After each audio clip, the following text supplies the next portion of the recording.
This video is about accidental breedings, and these can happen if your buck jumps the fence like ours did 4 times. Or there's other ways it can happen, but that's usually the most common, the buck jumps the fence. So about a week ago, we had our buck jump into the breeding pen and breed a doe that another buck was already with. So now we have to DNA those kids when they're born. And then he decided to jump into the cow pen, and then he climbed in the cow manger and jumped the manger wall into a pen where 2 little doelings were, and they weren't in heat, luckily. And so we put him back, and this week one of those doelings came into heat, and I moved her over to the main doe pen so she wouldn't be near the bucks, because where she was like 10 feet away. And I come out this morning, and he had jumped his fence, walked across the yard, jumped the doe fence, and was in with those does. So he bred my little doeling. Now, sometimes this wouldn't be an issue. You have to take into account the age of the doeling. In this case, she would be old enough. She's a February kid. But you also have to take into account the weight. And I think she's a tad under 70 pounds. She's not a very big doe. And that's too small. Mine have to be 100 before they're bred. Some people do 80, but even 70 doesn't reach 8. Some people breed their doelings at 80 pounds. Mine have to wait till 100. But even if you were breeding at 80, she's not 80 either. She's 70. So, and you also have to take into account the bloodlines. I wouldn't be breeding this doe as a yearling anyway because of her bloodlines, and I'll show you some pictures here. This first picture is of a different 2-year-old doe we have who was bred who kidded for the first time as a 2-year-old. And she's a half-sister to the doeling in question. Now take a look at her, and then we'll move to this other doe. She's also a 2-year-old, same age, also kidded as a 2-year-old for the first time. And you can see how much of a difference there is there. And then the next 2 does are actually yearlings, milking yearlings, and even they are much more solid, much more built than the first doe that I showed you.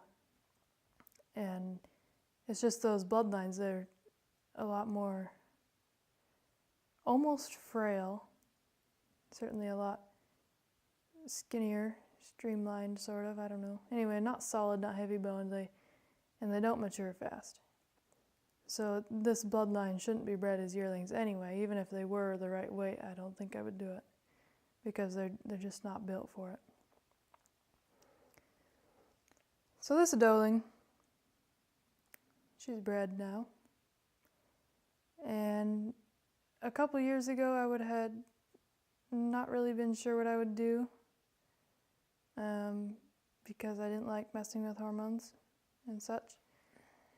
But now that we've used hormones anyway in the form of Ciders and PG600, I'm really not concerned about it, except the hormone I'll need to use to abort this pregnancy, which I'm going to do because it's not safe for her to hold it. And not only is it not safe to any goat, her size, her age, she's really special, so I'm not going to risk it with her. So anyway, luteolice, or lute, a lot of people have said that it causes problems with heats after that. They're erratic or just different things, so I really don't want to use that either, but that's the only thing I know of, so I'm going to have to do that. And how the hormone works, luteolice, is there's a little bead thing that forms as the goat's hormones are fluctuating. It's called the corpus luteum. And that I don't know what it's called, organ, it's not an organ. That object is what holds pregnancy. It produces progesterone and keeps the goat pregnant. So if they're not bred, that corpus luteum will kind of burst and bring them into heat again. That's how a cycle works. And so with the luteolize, what it will do is they will make that corpus luteum burst prematurely and thus ending the pregnancy. And usually give it at 14 days after the doe is in heat, so 2 weeks from now, because she was in heat yesterday. They say any sooner than that and it might not work because the corpus luteum isn't the right size, or I'm not sure all the science behind it. I remember a little bit from a class we took, but so essentially you're knocking out the progesterone producing object, whatever it's called, corpus luteum, and the body needs progesterone to stay pregnant, so if you take that out, it's gone. So that's what I'm going to have to do, and I really don't want to, but don't really have a choice. So those are just some things to think on and take into account if you ever have this happen. You have to go on an individual basis for your does. You know, how old are they? What are their bloodlines? How big are they? Are they healthy? You know, if they just got over sickness, probably not good for them to be carrying a pregnancy. You know, they might revert or whatever, you know. If you are going to let your young doe carry a pregnancy, you'll want to keep close attention on especially her bones. I've heard about goats, young does getting pregnant, and as the gestation goes on, their legs start bending because it's too much weight and it's leaching calcium from their bones to give to the kid and stuff.